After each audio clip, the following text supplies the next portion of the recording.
ہمارے پیارے نبی حضرت پاک صلی اللہ علیہ وسلم کو جس وقت مکہ سے نکالا گیا، اور یہ ہمیں پتہ ہونا چاہیے کہ حضور صلی اللہ علیہ وسلم مکہ چھوڑ کر اپنی مرضی سے نہیں گئے تھے، اللہ کا حکم آیا تھا کہ آپ ہجرت کر جائیں، اس لیے اللہ کے حبیب صلی اللہ علیہ وسلم مدینہ چلے گئے تھے۔ لیکن جس وقت حضور صلی اللہ علیہ وسلم مکہ چھوڑ کر گئے، اس وقت بیت اللہ کے اندر 360 بت پڑے ہوئے تھے، 360 بت، اور وہ صرف رکھے ہوئے نہیں تھے جیسے کہ یہ ممبر پڑا ہوا نا مسجد کے اندر، اس کو فوری طور پر اٹھا کر باہر رکھا جا سکتا ہے۔ انہوں نے سیسا، ایک دھات ہوتی ہے سیسا، اس سیسے کی دھات کے اندر ان کو لگا کر ایسے باقاعدہ اندر چسپاں کیا ہوا تھا، گاڑا ہوا تھا، کہ جس کو فوری طور پر اٹھا کر دوسری جگہ منتقل کرنا ناممکن تھا۔ یعنی جسے کہہ لو کہ ان کے ارادے قیامت تک بت رکھنے کے تھے بیچ میں۔ ایک بات تو یہ، دوسری پوزیشن یہ تھی کہ انہوں نے اپنے آباء و اجداد کی اور جن بتوں کی وہ پوجا کرتے تھے ان بتوں کے علاوہ ان کی تصویریں بنا کر اور اپنے بڑوں کی تصویریں بنا کر بیت اللہ کے اندر وہ تصویریں بھی لگائی ہوئی تھی۔ تو ایک تو اس کے اندر یہ میسیج ہے کہ اپنے بڑوں کی تصویروں کو گھروں کے اندر لگانا یہ مشرکین کا عمل ہے، مشرکین کا عمل، اس سے بچا جائے۔ حضور علیہ الصلوۃ والسلام چلے گئے مکہ چھوڑ کر اور مدینہ کی طرف چلے گئے۔ جس وقت حضور علیہ الصلوۃ والسلام واپس مکہ کے اندر آنے لگے عمرہ کرنے کے لیے، یہ ایک لمبا واقعہ صلح حدیبیہ کا آپ لوگوں نے سنا ہوگا۔ اس وقت 1400 صحابہ تھے جو حضور صلی اللہ علیہ وسلم کے ساتھ عمرہ کرنے کے لیے آ رہے تھے، اور کافروں سے کوئی پہلے اجازت نہیں لی تھی کیونکہ کافروں سے اجازت بنتی نہیں تھی۔ تو 1400 صحابہ کو لے کر اور اللہ کے حبیب صلی اللہ علیہ وسلم ایک پکا مشورہ اور ذہن بنا کر وہاں سے نکلے تھے کہ عمرہ کریں گے۔ علامات کیا تھی کہ ساتھ جو قربانی کیا کرتے ہیں نا، وہاں جاتے ہیں جو حاجی قربانی کرتے ہیں، تو حضور صلی اللہ علیہ وسلم نے ان 1400 صحابہ سے یہ بھی کہا ہوا تھا کہ اپنی قربانیاں بھی ساتھ لے لو، تو جانور بھی ذبح کرنے کے لیے ساتھ لیے ہوئے تھے۔ ایک علامت تو یہ تھی۔ دوسری علامت یہ تھی کہ احرام باندھے ہوئے تھے، احرام۔ تو یہ اس بات کی علامت ہے کہ آپ صلی اللہ علیہ وسلم واپس جانے کے لیے نہیں آئے تھے، اور نہ ہی کوئی دل کے اندر ڈر اور خوف تھا، اور نہ ہی اللہ کے نبی لڑنے کے لیے جا رہے تھے۔ بس عمرہ مقصد تھا کہ بیت اللہ کا طواف کریں گے، عمرے کے اعمال کریں گے اور واپس آ جائیں گے۔ 9 میل یعنی بیت اللہ سے 9 میل پیچھے کافروں کو جب پتہ لگا تو انہوں نے آپ صلی اللہ علیہ وسلم کو روک لیا ہوگا۔ کوئی 2-4 نہیں تھے، 10-20 نہیں تھے، 1400 صحابہ تھے، 1500 کے قریب، اور ان میں سے ہر ایک صحابی ایسا تھا کہ اپنی آخری سانس تک اللہ کے نبی کے ساتھ کھڑا ہونے کے لیے تیار تھا۔ ہاں جی، کوئی معمولی آدمی نہیں تھے ساتھ۔ تو حضور صلی اللہ علیہ وسلم کو روک لیا گیا تو اللہ کے نبی صلی اللہ علیہ وسلم رک گئے۔ ہم پتہ کیا کہتے ہیں، بھائی یہ میری چیز ہے، میرا رائٹ ہے، میں جو مرضی کروں۔ اس وقت 1400 صحابہ کا رائٹ تھا کہ وہ بیت اللہ جاتے، ان کی عبادت گاہ تھی، انہی کے لیے تو بیت اللہ، دیکھو انہی کے لیے تو تھا۔ ان کو اگر روک لیا جائے تو کائنات کا جتنے بھی انسان ہیں وہ حقدار نہیں ہے پھر۔ لیکن روکا تو رک گئے۔ حضور صلی اللہ علیہ وسلم کو جب روک لیا گیا تو اللہ کے نبی نے صحابہ سے فرمایا، بھائی تم اپنے جانور یہیں ذبح کر لو۔ بڑی تکلیف ہوئی صحابہ کو، اور دل کے اندر عجیب و غریب خیالات آنے لگے۔ بہرحال چونکہ حکم تھا نبی کا، اس لیے صحابہ نے اپنے جانور وہیں ذبح کر دیے۔ اللہ کے نبی نے فرمایا احرام کھول دو اور سر کو منڈا دو۔ جب سر مڈانے لگے تو ان کے ہاتھ اس طرح چلاتے ہوئے کانپنے لگے صاحب، اور حتیٰ تک کہ جنہوں لوگوں نے سر کے بال منڈوائے تو ان کے سر کے بال تو مڑے خون تک نکل آیا سروں سے۔ اتنے غمگین صحابہ کہ یہ کیسے ممکن ہے کہ آج تک ہم پیچھے نہیں ہٹے کبھی محمد کے ساتھ سے، اور اب اللہ کے نبی یہاں صلح کر رہے ہیں، وہ بھی دب کر صلح کر رہے ہیں۔ دب کر کیسے کی؟ شرائط لکھی گئی، مذاکرات ہوئے۔ پہلی شرط انہوں نے یہ لکھی کہ آپ اس سال اگرچہ آپ تیاری کر آئیں، یہ بڑی یوں سمجھ لو ایک بے اکرامی ہوتی ہے کہ ایک آدمی گھر سے تیاری کر دوسرے مقام پر جا رہا ہے اور اس مقام کے قریب پہنچ چکا ہے اور ہے بھی اسی کی جگہ، اور پھر اس کو کہا جا رہا ہے کہ بھائی جان آپ اگلے سال آنا، ابھی آپ کے لیے یہاں کوئی جگہ نہیں ہے۔ تو حضور صلی اللہ علیہ وسلم کے پہلی شرط یہ رکھی گئی کہ آپ اس سال عمرہ نہیں کریں گے، آپ اگلے سال آنا۔ اللہ کے نبی نے فرمایا اوکے کرو، ٹھیک ہو گیا۔ فرمایا اگلے سال بھی آؤ گے، 3 دن سے زیادہ یہاں رکنے نہیں دیں گے۔ آپ صلی اللہ علیہ وسلم نے فرمایا اوکے کرو، ٹھیک ہو گیا۔ فرمایا کہ 10 سال تک آپ ہم سے لڑائی نہیں کرو گے، ہم آپ سے لڑائی نہیں کریں گے۔ حضور علیہ الصلوۃ والسلام نے فرمایا لکھ دو۔ پھر فرمایا کہ اگر مکہ کے کافروں میں سے کوئی مسلمان ہو کر آپ کے پاس مدینہ چلا گیا تو آپ اس کو واپس کرو گے؟ حضور صلی اللہ علیہ وسلم نے فرمایا ٹھیک ہے، اوکے کرو۔ فرمایا اگر تم میں سے کوئی مسلمان کافر ہو کر ہمارے پاس آنا چاہے گا تو ہم واپس نہیں کریں گے؟ حضور علیہ الصلوۃ والسلام نے فرمایا ٹھیک ہے۔ فرمایا کہ جیسے تم ہم سے نہیں لڑو گے 10 سال تک، تو ہمارے کسی دوست سے بھی نہیں لڑو گے، حمایتی سے بھی نہیں لڑو گے، اور ایسے ہی ہم تم سے نہیں لڑیں گے، تمہارے حمایتی سے بھی نہیں لڑیں گے۔ آپ علیہ الصلوۃ والسلام نے فرمایا ٹھیک ہے، یعنی وہ کہتے گئے، حضور علیہ الصلوۃ والسلام حامی بھرتے گئے کہ ٹھیک ہے۔ اللہ پاک نے قرآن کی ایک آیت اتاری، بات کو غور سے سننا، بڑی قیمتی بات ہے۔ اللہ نے قرآن کی ایک آیت اتاری، انا فتحنا لک فتحا مبینا، سورۃ فتح ہے یہ قرآن مجید کے اندر، کہ ہم نے آپ کو فتح دی، واضح فتح، کھلی جیت۔ اب ہمارا بھی دماغ سوچتا ہے بھئی کافروں نے ہمارے نبی کی کتنی بڑی بے اکرامی کی کہ عمرہ کرنے سے ظاہری طور پر روک دیا، ان کے جانور جگہ آنے سے پہلے ذبح ہو گئے، انہوں نے احرام عمل سے بعد میں اتارنے تھے، عمل سے پہلے ہی اتار دیے، شرطیں ساری ہمارے ہی مخالف جا رہی ہیں، ہر بات ہم نے مانی ان کی، انہوں نے کوئی بھی ہماری نہیں مانی، اور اللہ قرآن کی آیت کیا اتار رہے ہیں کہ ہم نے آپ کو جیت دے دی، فتح دے دی۔ حضرت عمر بن خطاب رضی اللہ تعالیٰ نے حضرت ابو بکر کو کہا کہ جتنے بھی شرعی حکم اترے ہیں نا اللہ کی طرف سے، میں نے ہر ایک کو تسلیم کیا ہے، لیکن یہ جو حکم آیا ہے نا اس پر میرا دل مطمئن نہیں ہو رہا۔ یہ کیسی فتح ہے کہ ہر کام ہمارے مخالف جا رہا ہے اور اللہ کہہ رہا ہے تم جیت گئے ہو؟ یہ کیسی فتح ہے؟ حضرت عمر بن خطاب رضی اللہ تعالیٰ نے جب یہ بات کی تو ابو بکر ہمیشہ پہلا رہا ہے، حضرت ابو بکر نے فرمایا خاموش ہو جا، یہ نبی معاہدہ کر رہا ہے، کوئی عام آدمی معاہدہ نہیں کر رہا، تو اس کی باریکیوں کو نہیں سمجھ رہا، یہ فتح ہی ہے ہمارے لیے، لہذا خاموش رہو۔ چپ کروا دیا حضرت عمر کو۔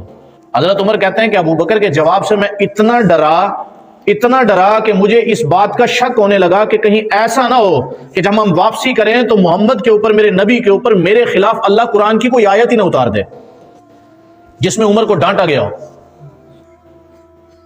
حضور علیہ الصلوۃ والسلام واپس چلے گئے، معاہدہ لکھا گیا، اللہ کے حبیب واپس چلے گئے۔ اگلے سال گزرنے کے بعد حضور صلی اللہ علیہ وسلم نے پھر ارادہ کیا کہ اب جایا جائے مکہ۔ کیوں ارادہ کیا سال بعد؟ معاہدہ ٹوٹ گیا۔ معاہدہ کیسے ٹوٹا؟ ایک قبیلہ تھا جو مسلمانوں کا دوست تھا، مدینے کے اندر رہتا تھا، قبیلہ خزاع، اس کے کچھ آدمیوں کو قتل کر دیا مکہ کے کافروں نے۔ معاہدے میں کیا لکھا تھا کہ نہ 10 سال تک ہم سے آپ لڑائی کرو گے، نہ ہم آپ سے لڑائی کریں گے، اور جو ہمارا دوست ہوگا آپ اس کو نہیں مارو گے، اس سے بھی لڑائی نہیں کرو گے، اور جو آپ کا دوست ہوگا ہم اس سے لڑائی نہیں کریں گے۔ تو قبیلہ خزاع دوست تھا مسلمانوں کا، کافروں نے جا کر چند آدمی قتل کر دیے۔ 40 لوگ قبیلہ خزاع کے گئے ہمارے نبی کے پاس کہ یا رسول اللہ، قریش مکہ آئے اور انہوں نے ہمارے چند آدمی قتل کر دیے، معاہدہ توڑ دیا، کیا حکم ہے ہمارے لیے؟ اللہ کے نبی نے فرمایا قاصد کو بلاؤ۔ قاصد بلایا گیا، خط لکھا کافروں کو، مکہ کے کافروں کو، کہ اب 2 باتیں ہوں گی۔ نمبر 1 کہ جتنے لوگ تم نے ہمارے قتل کر دیے ہمارے دوستوں کے، ہر ایک قتل کے بدلے میں 100 اونٹ دیت ادا کرو، جرمانہ دو، پھر معاہدہ باقی رہے گا۔ یا پھر یہ ہے کہ معاہدہ گیا ٹوٹ، اب ہم کریں گے اپنی مرضی۔ تو کبھی کبھی زندگی میں اصولوں پر بھی چلنا پڑتا ہے، ہر جگہ جھکنا اچھا نہیں ہوتا، ہر جگہ بھی انکساری نہیں چلا کرتی، کہیں پر رولز کو فالو کرنا پڑتا ہے، تبھی بہتری آ سکتی ہے۔ وہ بڑے مثال دیتے ہیں نا کہ اتنے میٹھے نہ بنو کہ کوئی نگل جائے کھا جائے، اتنے کڑوے بھی نہ بنو کہ کوئی تھوک دے۔ تو بین درمیان کا راستہ لے کر چلنا پڑا۔ یہاں اللہ کے دیکھو، وہاں اللہ کے نبی نے ہر بات ان کی مان لی، لیکن یہاں حضور صلی اللہ علیہ وسلم نے 2 آپشن رکھے کہ یا دیت دے دو، یہی رول ہے، یا پھر یہ ہے کہ تیار ہو جاؤ، معاہدہ ٹوٹ گیا، اب ہم اپنی مرضی کریں گے۔ کافروں کو، مکہ کے کافروں کو پتہ لگا کہ معاہدہ توڑ بیٹھے ہیں، بڑے پریشان ہوئے کہ محمد تو ہلہ بول دے گا بیت اللہ کے اوپر اور ہماری سرداری ختم، لہذا کسی طریقے سے معاہدے کو دوبارہ رینیو کرو۔ ابو سفیان کافر تھا، اس کو بھیجا گیا معاہدے کو رینیو کرنے کے لیے کہ دوبارہ محمد سے مل جا کر اور اس معاملے کو ختم کروا کسی طریقے سے اور معاہدہ دوبارہ لکھا جائے۔ ابو سفیان آیا کس کے گھر؟ اپنی بیٹی کے گھر۔ اس کی بیٹی تھی حضور صلی اللہ علیہ وسلم کی بیوی، آپ اور میری ماں، ام حبیبہ، جن کا پہلے نام تھا رملہ، اللہ کے نبی نے ان کا نام رکھا ام حبیبہ۔ تو بڑے حج سے گیا اپنی بیٹی کے گھر، جا کس کے کر رہا ہے بھائی؟ جس سے معاہدہ کرنا ہے، حضور صلی اللہ علیہ وسلم سے۔ حضور علیہ الصلوۃ والسلام کے سسر کو بھیجا گیا کہ آپ جاؤ اپنے داماد سے، سسر کافر ہے اور ادھر اللہ کے نبی ہیں داماد۔ تو وہ اپنی بیٹی کے گھر آیا اور آ کر اس نے ذہن تو یہ بنایا ہوا تھا کہ جیسے بیٹی پہلے اکرام کرتی تھی، عزت کرتی تھی، ایسی کرے گی. تو جیسے ہی وہ گھر کے اندر داخل ہوا، جس چارپائی پر بیٹھنے لگا تو ام حبیبہ نے اس کے اوپر وہ گدا بچھا پڑا تھا فوراً لپیٹ دیا اور اٹھا کر سائڈ پر رکھ دیا. تو آپ اتنا حیران ہوا کہ باپ کے آنے پر بیٹیاں چادریں بچھایا کرتی ہیں، گدے بچھایا کرتی ہیں، تکیے رکھا کرتی ہیں، تو عجیب بیٹی ہے جس نے آتے ہی باپ کے بیٹھنے سے پہلے گدا اٹھا کر سائڈ پر رکھ دیا. تو اس نے کہا ابا جان آپ ہو مشرک، آپ ہو کافر، میں اب مسلمان ہو چکی ہوں. اس نے کہا تو اندھیرے میں چلی گئی. کافر نے کہا ابا جان میں پوری زندگی پہلے اندھیرے میں تھی، ابھی تو دل میں نور آیا ہے، ابھی تو سمجھ آئی ہے مجھے، اسی لیے تو میں نے یہ بستر اٹھایا ہے کہ آپ نجس ہو، ناپاک ہو، مشرک ہو، کافر ہو، آپ کے لیے یہ اکرام نہیں ہو سکتا کہ آپ میرے نبی کے بستر کے اوپر بیٹھے. بڑا حیران ہوا. کہا اچھا یہ بتا ابو بکر کہاں ہے؟ ابو بکر کا پتہ لیا، حضرت ابو بکر کے پاس چلا گیا ابو سفیان اور جا کر کہا کہ میں اس لیے آیا ہوں کہ معاہدہ دوبارہ لکھ لیں. حضرت ابو بکر نے فرمایا بھائی مجھے نہیں پتا، محمد کے پاس چلے جاؤ. یہ ہوتی ہے عقل مندی. ماتحت جب خود افسر بننا شروع کر دے گا ادارے کے اندر فساد آ جائے گا. چاہتے وہاں ابو بکر کہتے کوئی بات نہیں آپ آگے ہو، آپ نے مجھے بڑی عزت دی، آپ میرے پاس آئے، میرے پاس آئے پہلے آپ، لہذا میں آپ کا اکرام کرتا ہوں، محمد کو میں منا لوں گا، آپ بتاؤ کرنا کیا ہے. نہیں، ضرورت ہی کوئی نہیں. انہوں نے کہا آپ چلے جائیں محمد صلی اللہ علیہ وسلم کے پاس، ہمارا کوئی اختیار کوئی نہیں، وہ جو فیصلہ کر دیں گے ہم تسلیم کر لیں گے. ہمیشہ یہ سبق ہے کہ جب گھر کا بڑا موجود اور زندہ ہو نا تو چھوٹوں کو خود اپنی ذات سے فیصلہ نہیں کرنا چاہیے، بڑوں کے حوالے کرو معاملہ، بڑے پر اللہ حکمت کھولتے ہیں. اس نے کہا چلو ابو بکر نہیں مان رہا، عمر کو مناؤ. عمر کے پاس گیا، عمر نے بھی 2% سا جواب دے دیا کہ نہیں بھائی. اس نے کہا چلو پھر اپنے رشتہ داروں کے پاس جاتا ہوں، علی اور فاطمہ کے پاس. ان کے کنڈی بجائی، حضرت فاطمہ نے انکار کیا. حضرت علی نے کہا میں ہیلپ تو نہیں کر سکتا، ایک مشورہ دیتا ہوں. کہا کیا؟ کہا مسجد نبوی کے اندر چلے جاؤ اور وہاں جا کر اعلان کر دو کہ اے مسلمانوں میں تم سے دوبارہ معاہدہ کرنے آیا ہوں کہ ہمارے لوگوں نے تمہارے لوگوں کے قتل کیے ہیں، میں اس معاملے کو سلجھانے آیا ہوں، لہذا میرے ساتھ آؤ، بیٹھ کر بات کرو. ابو سفیان نے جا کر اعلان کیا، کوئی بھی نہیں آیا. دوبارہ مکہ واپس چلا گیا. کافروں نے ابو سفیان کو ڈانٹا کہ تجھے بھیجا کس کام کے لیے تھا؟ نہ الف ہوا نہ بے ہوا، نہ معاملہ آگے ہوا نہ پیچھے ہوا، تو خام خواہ واپس آ گیا. یہ نہ ہو کبھی محمد ہمارے اوپر چڑھائی کر دے. وہی ہوا کہ حضور صلی اللہ علیہ وسلم نے ادھر لشکر تیار کر لیا کہ کافر معاہدہ توڑ چکے ہیں، اب رعایت کی کوئی گنجائش نہیں، اب تیار ہو جاؤ، تلواریں نیام سے باہر کر لو. 10,000 کا لشکر تیار کیا گیا. 10 رمضان کو حضور صلی اللہ علیہ وسلم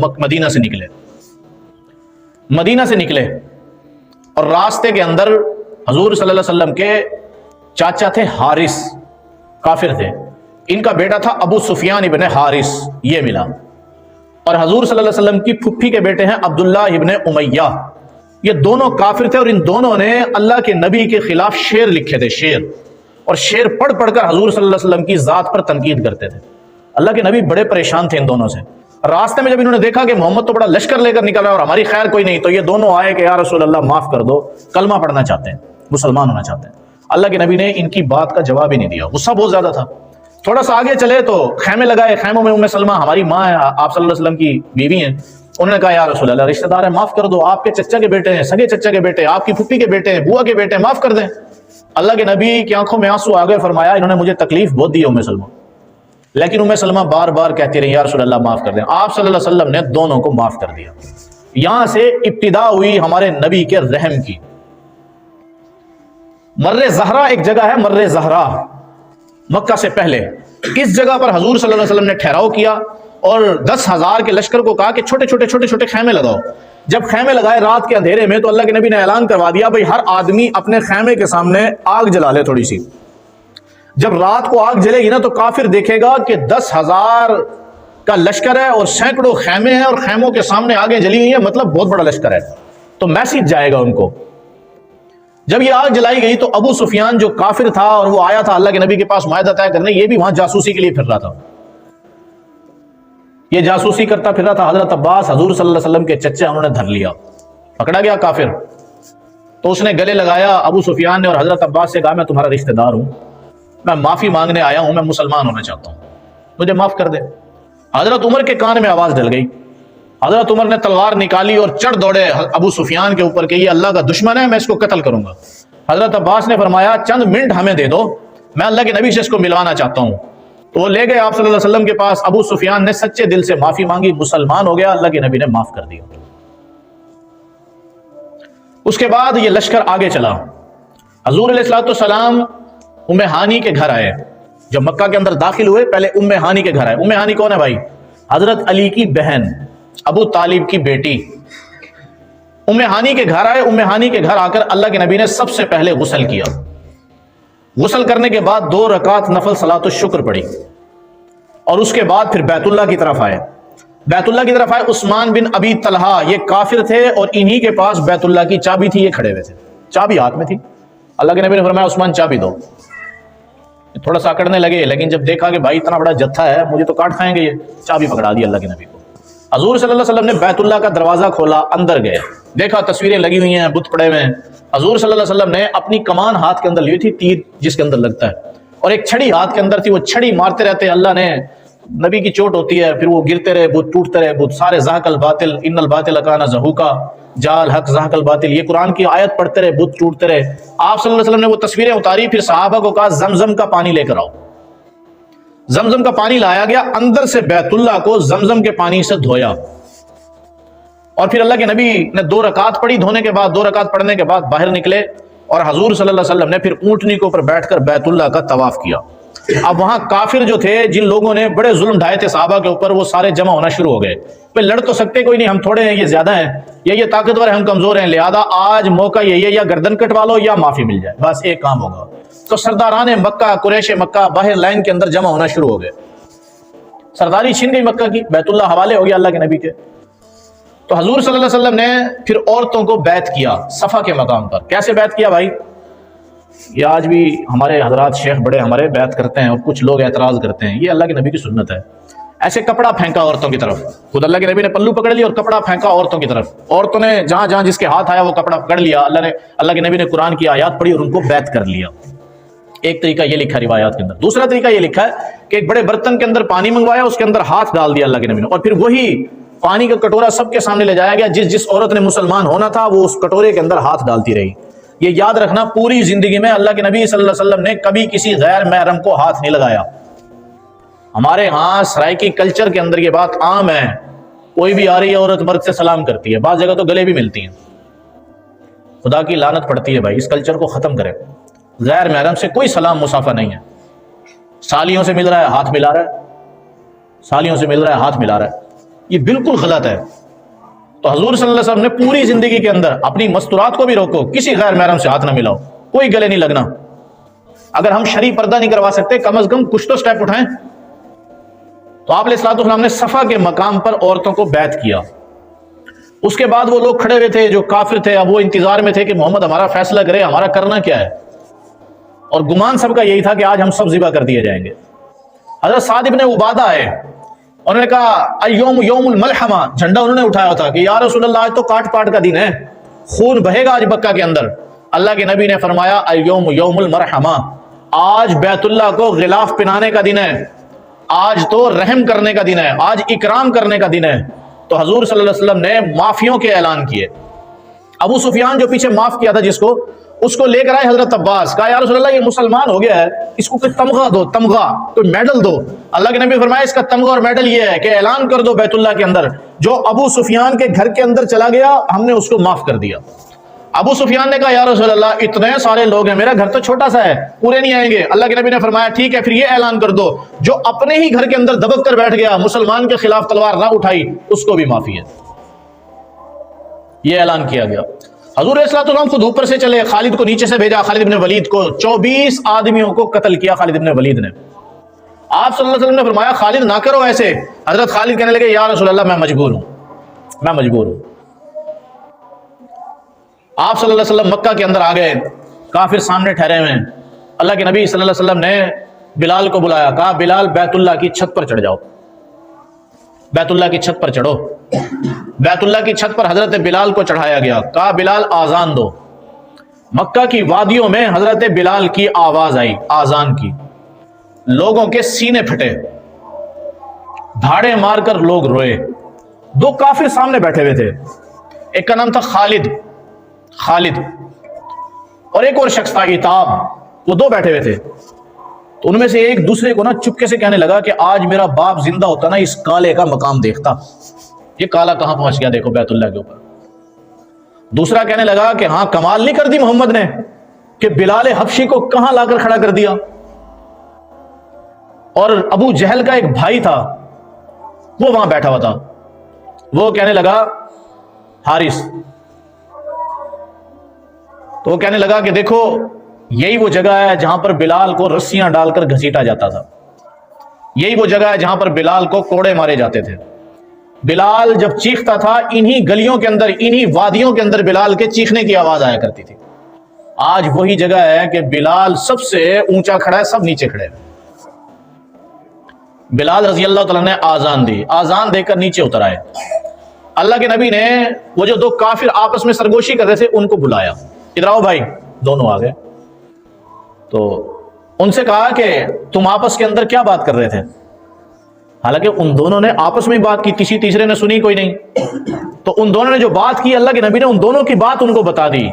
تو فوراً دونوں نے کہا کہ ہمیں پتہ ہے کہ آپ آج یقین ہو گیا کہ آپ نبی ہیں, ہمیں کلمہ پڑھاؤ, ہم کلمہ پڑھنا چاہتے ہیں. دونوں مسلمان ہو گئے. یہی عتاب جو مسلمان ہوا تھا یہ 21 سال کا نوجوان تھا. حضور صلی اللہ علیہ وسلم نے وہیں پر اس کو گورنری دے دی, مکہ کا گورنر بنا دیا. مکہ فتح ہوا, مکہ کا گورنر بنا دیا اور اعلان کیا کہ یہ بلال میرے ساتھ مدینہ واپس چلا جائے گا. یہاں پر ہم ایک شخص کو طے کریں گے جو مکہ کا امام ہوگا اور مؤذن ہوگا, اذانیں دیا کرے گا. اس کا نام تھا حضرت ابو محذورہ رضی اللہ تعالیٰ. انہوں نے 51 سال تک 51 سال تک بیت اللہ کے اندر, اللہ کے گھر کے اندر اذانیں دی ہیں. 51 سال بڑی بات ہوتی ہے یہ, 51 سال تک اذانیں دی. پھر حضور صلی اللہ علیہ وسلم نے کافروں کو معاف کیا سوائے 15 آدمیوں کے قتل کرنے کے احکامات جاری کیے کہ جہاں ملے ان کو قتل کر دو.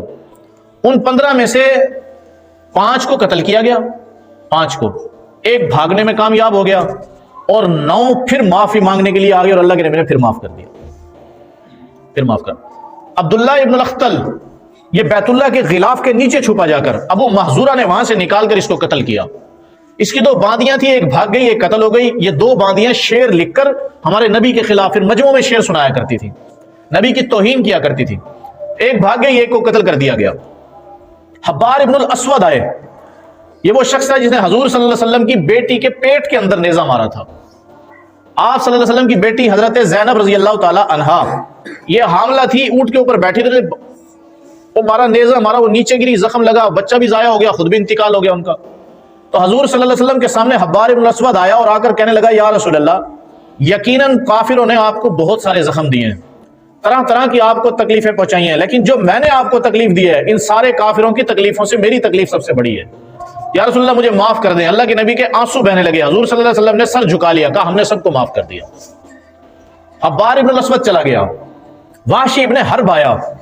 یہ وحشی وہ شخص ہے جس نے حضرت امیر حمزہ کا احد کے اندر برچھا مارا تھا. حضرت امیر حمزہ کے سینے کے اندر لگا تھا برچھا اور وہ پیچھے سے نکل گیا تھا, اور اس کے بعد پھر اس نے اسی برچھے سے ایسے یہ سارا کاٹا, اور حضرت امیر حمزہ جو حضور صلی اللہ علیہ وسلم کے چچا تھے ان کا اندر سے دل گردے یہ نکالے, اور پھر حضرت ہندا جو پہلے کافر تھی بعد میں مسلمان ہوئی وہ آئی اور انہیں سونے کا ہار گلے کے اندر پہنا ہوا تھا. اس نے انعام کے اندر, کافرہ تھی, انعام کے اندر وہ ہار اتارا اور وحشی کو دیا, اور امیر حمزہ کے کلیجہ منہ کے اندر لے کر چبایا اور کھانے کی کوشش کی, پھر کھایا نہیں گیا تو واپس نکال دیا, اور پھر سوئی دھاگا منگوا کر وہ سارے ناک کان اور اندر کے اعضاء سارے ہار بنا کر اس سونے کا ہار اتار کر وحشی کو دے دیا اور ان کا ہار بنا کر اپنے گلے کے اندر ڈالا. نفرت کی انتہا. یہ وحشی تھا, یہ آیا حضور صلی اللہ علیہ وسلم کے پاس, اللہ کے نبی نے اس کو بھی معاف کر دیا. کتنا بڑا دیکھو صبر ہے, معاف کر دیا.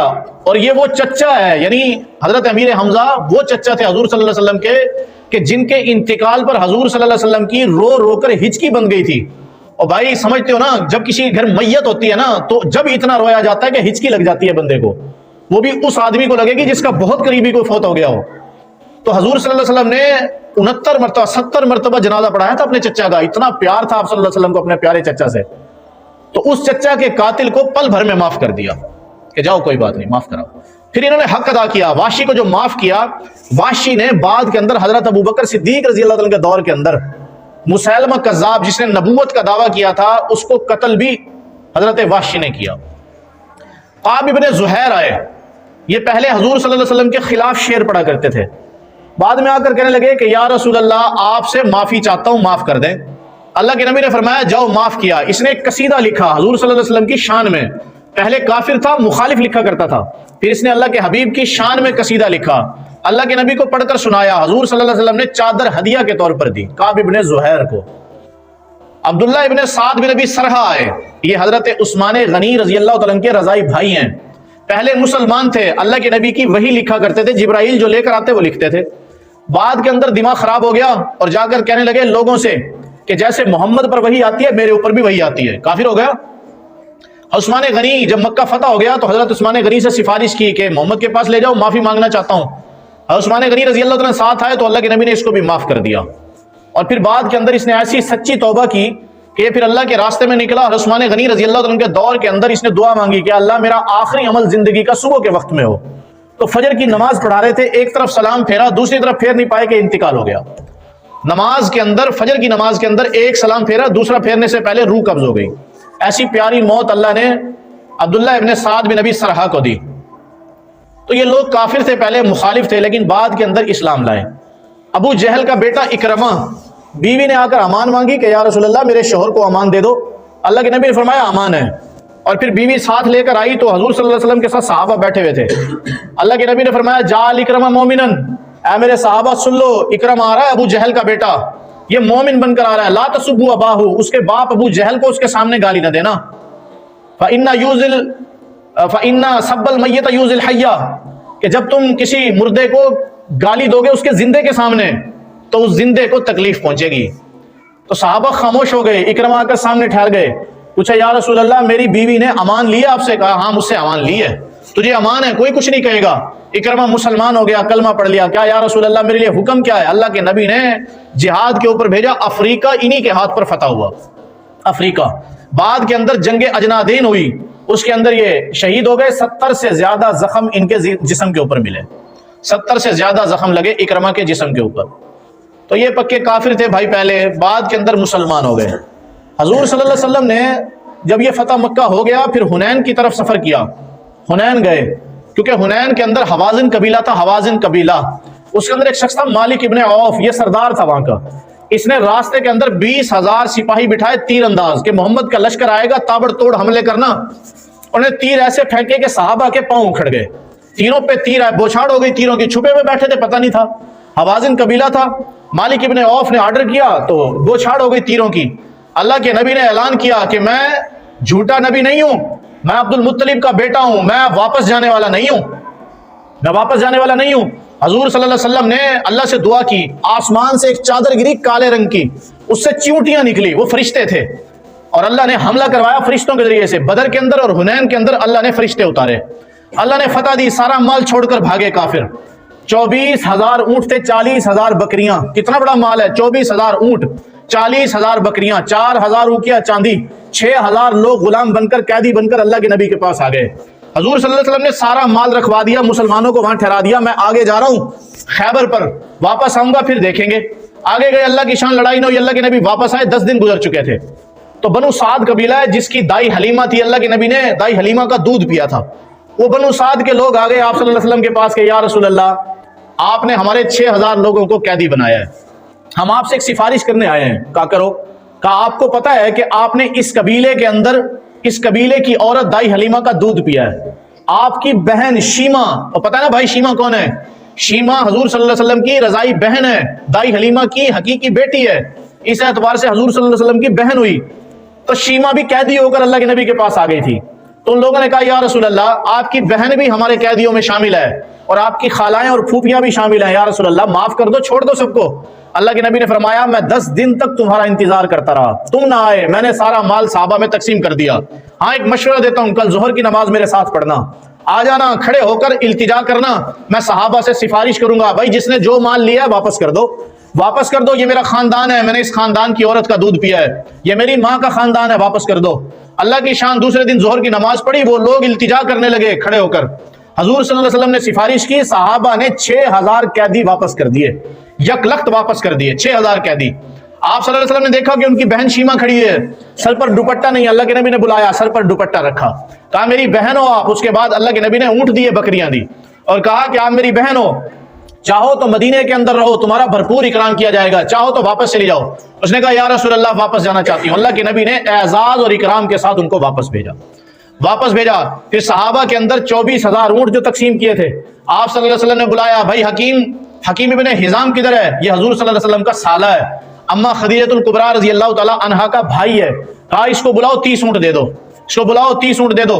اور پھر ایسے 100 اونٹ 200 اونٹ ابو سفیان کو بلایا، ابو سفیان ابن حرب آ جائے اس کو بلایا، 200 اونٹ دے دیے۔ فرمایا کہ معاویہ آ جائے اس کو 300 اونٹ دے دیے۔ کہا خویسم ابن عبد العزیٰ آ جائے اس کو دے دیے۔ اور پھر اس کے بعد اور صحابہ کو بلا اور کافروں کو جو مسلمان ہوئے تھے نئے ان کو دیتے رہے، اونٹ تقسیم کر دیے سارے۔ اور پھر قسم اٹھائی اللہ کے نبی نے، یہ 40,000 بکریاں ہیں، اگر محمد کے پاس آج اتنی بکریاں ہوتی جتنے درختوں کے پتے ہیں، میں محمد ایک بکری بھی گھر لے کر نہ جاتا، سب یہی تقسیم کر دیتا۔ اتنی بڑی سخاوت کی، ان لوگوں کو مال دیا جو نئے نئے مسلمان ہوئے تھے تاکہ ان کی دلجوئی ہو، وہ اسلام کے قریب ہو جائیں۔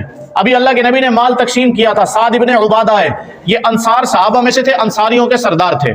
سعد ابن عبادہ ہے، کہا یا رسول اللہ ہمارے نوجوان بہت پریشان ہیں۔ کہا کیا ہوا؟ کہا ہمارے نوجوان کہہ رہے ہیں کہ اب محمد مکہ کے اندر آ گیا ہے اور مکہ فتح بھی ہو گیا ہے، اور سارا مال محمد نے ان لوگوں کو دے دیا جو کل مسلمان ہوئے ہیں، اور ہماری کمروں پر آج بھی کھنڈی ہوئی پڑی ہیں، ہماری تلواریں ہماری کمروں پر آج بھی خون لگا ہوا ہے۔ یا رسول اللہ لڑتے ہم رہے، اسلام کی خاطر قربانیاں ہم نے دی، یا رسول اللہ بچے ہم نے ذبح کروائے، مال ہم نے قربان کیے، اے اللہ کے نبی بیویاں ہم نے بیوہ کروائی، اور انعام لے گئے وہ جو کل مسلمان ہوئے تھے۔ ہمارے نوجوان بڑے پریشان ہیں۔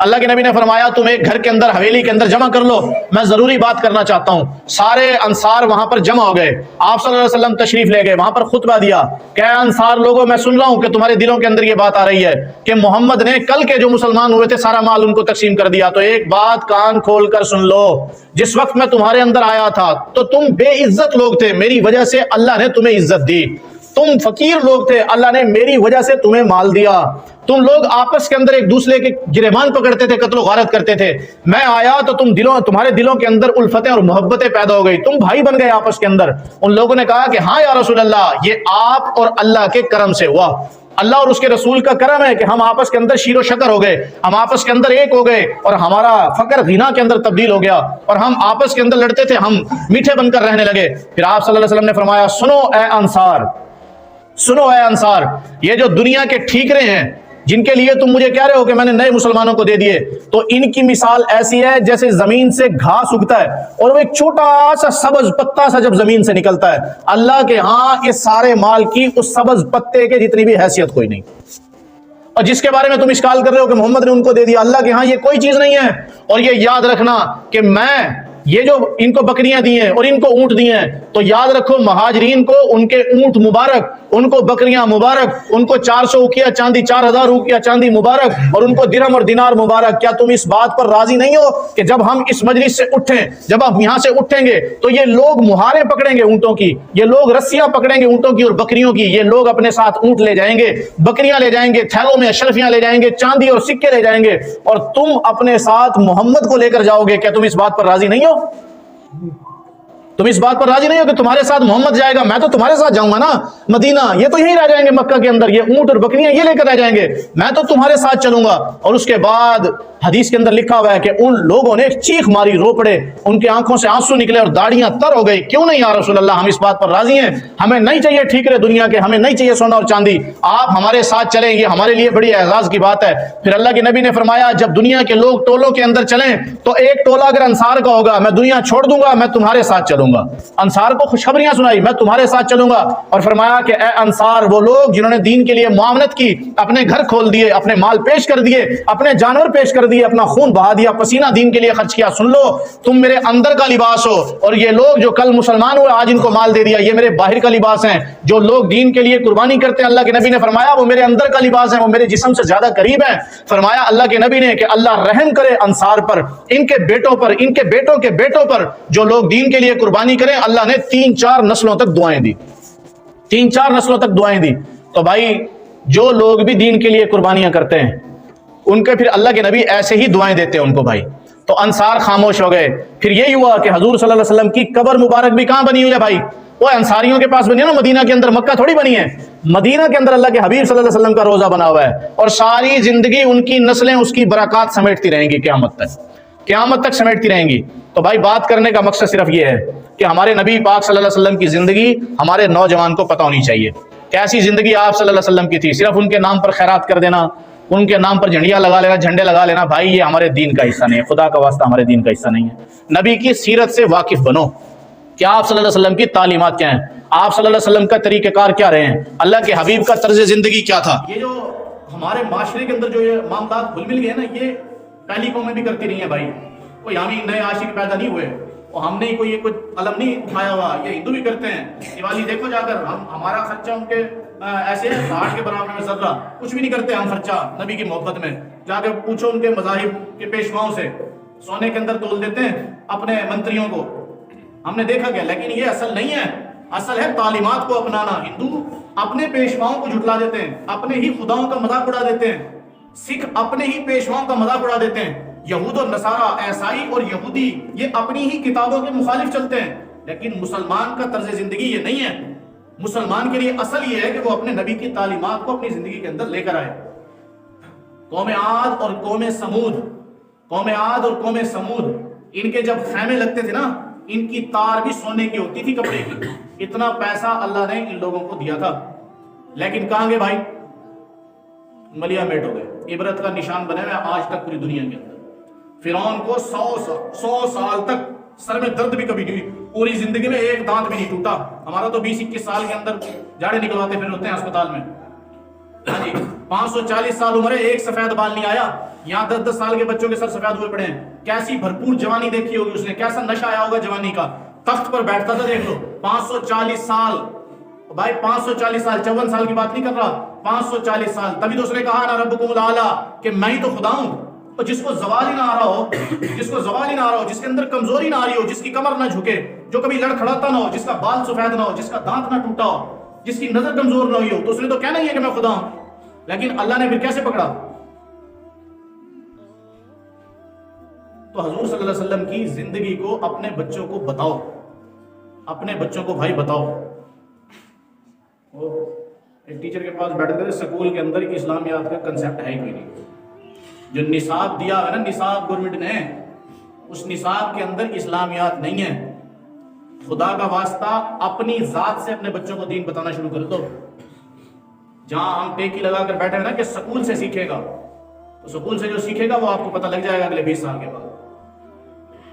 ہمارے پاس پرسوں یہاں ایک عورت آئی, سن بھی رہی ہوگی, عورت آئی یہاں پر, کہنے لگی کہ بھائی 2 بجے, 2:30 بجے, 3 بجے میرا بچہ سکول سے آتا ہے, 4 بجے انہوں نے ٹیوشن بلایا ہوا ہے, پھر وہاں سے 6 بجے آتا ہے, 1 گھنٹہ ملتا ہے, وہ مشکل آپ کے پاس یہاں بیٹھتی ہوں تیاری کروا کر آدھے گھنٹے کے لیے. قاری صاحب سے کہو ذرا جلدی فارغ کر دیا کریں. جہاں 8 گھنٹے دے کر آتا ہے سکول کے اندر, وہاں اماں کو کوئی ٹینشن نہیں ہے کہ خدا کا واسطہ تھوڑا ٹائم گھٹ کر دو, بچے نے دین بھی سیکھنا ہے. جہاں پھر اسی جگہ پر پھر 4 بجے کے بعد جاتا ہے شام تک, وہاں نہیں گئی, وہاں آئی ہے جہاں آدھا گھنٹہ قرآن کے لیے آتا ہے. وہاں پر آ کر کہہ رہی ہے کہ میرے بچے کو قاری صاحب سے کو ذرا جلدی فارغ کر دیا کرے. تو میں نے کہا اماں بیٹے کو ڈاکٹر بنائے گی, پائلٹ بنائے گی, انجینئر بنائے گی. بھائی ہم سب کا یہی ذہن ہے, شیطان نے دھوکے کے اندر ڈالا, قسم سے شیطان نے دھوکے کے اندر. کبھی اپنی حیثیت کو دیکھو, کیا ہم پائلٹ بنا سکتے ہیں؟ کیا ہم کبھی MBBS کروا سکتے ہیں؟ خدا کا واسطہ دین تو سکھا لیں گے. دین پڑھاؤ بھائی, بچوں کو اپنے دین پڑھاؤ, ان کے اوپر ترس کھاؤ. ہمارے نبی کی زندگی ہمیں خود سکھانی پڑے گی. کوئی باہر سے آ کر ہمارے نبی کی زندگی نہیں بتائے گا, کوئی نہیں بتائے گا. ایک اس سے دعوت کا مزاج بنتا ہے. حدیث کے الفاظ ہیں, کسی مسلک کے مولوی سے پوچھ لینا, آج آپ کو پتے کی بات بتا رہا ہوں, آپ نے بھی یہ بات کنفرم سنی ہوگی. جب مؤذن کہتا ہے نا اللہ اکبر اللہ اکبر, تو شیطان چیخ مار کر بھاگتا ہے, چیخ مار کر وہ میلوں دور بھاگ جاتا ہے. لیکن جیسے ہی اسی آذان کے بعد, ابھی آپ لوگ کہیں گے نا نماز کے لیے اللہ اکبر, شیطان 2 نمازیوں کے بیچ میں آ کر ٹھہر جاتا ہے. ایمانداری سے بتاؤ, اذان کے اندر کیا کہا تھا؟ اللہ اکبر. تکبیر کہی جب نماز شروع کرنے, کیا کہا بھائی؟ اللہ اکبر. پہلی اللہ اکبر سے تو بھاگ گیا, دوسری اللہ اکبر سے آ کر کھڑا ہو گیا. کیا فرق ہے؟ سوچیں ہم لوگ, ہے تو اللہ اکبر, وہ بھی ہے یہ بھی اللہ اکبر. حالانکہ طاقت تو اس اللہ اکبر میں زیادہ ہونی چاہیے نا, کہ مل کر کہہ رہے ہیں 50 لوگ اللہ اکبر. یہ اکیلا آدمی کھڑا ہو کر کہہ رہا ہے اذان کے لیے اللہ اکبر. وجہ کیا ہے؟ کہ جو نماز کی اللہ اکبر ہے وہ لوگوں کو بلانے کے لیے نہیں ہے, دعوت کے لیے نہیں ہے. جو آذان کی اللہ اکبر ہے وہ لوگوں کو اسلام کی طرف بلانے کے لیے ہے. جو پیغام ہوتا ہے، دعوت ہوتی ہے، دعوت سے شیطان بھاگتا ہے. وہی اللہ اکبر جب نماز میں کہی گئی تو یہ لوگوں کو بلانے کے لیے، دعوت کے لیے نہیں ہے، اس لیے شیطان درمیان میں آ کر ٹھہر جائے گا. تو جب ہم اپنے بچوں کو دین کی دعوت دیں گے نا، دین کی طرف بلائیں گے، تو خود بخود شیطانی اثرات ہمارے اندر سے ختم ہو جائیں گے، خود بخود شیطان بھاگے گا. تو بھائی کوشش کریں گے انشاءاللہ. میں بھی انشاءاللہ نیت کرتا ہوں کہ اپنی اولاد کو دین سکھانے کے لیے انشاءاللہ پیش کروں گا. آپ بھی نیت کریں بھائی. اللہ تعالیٰ سبحانہ جو بولا عمل کرنے کی توفیق عطا فرمائے. اللہ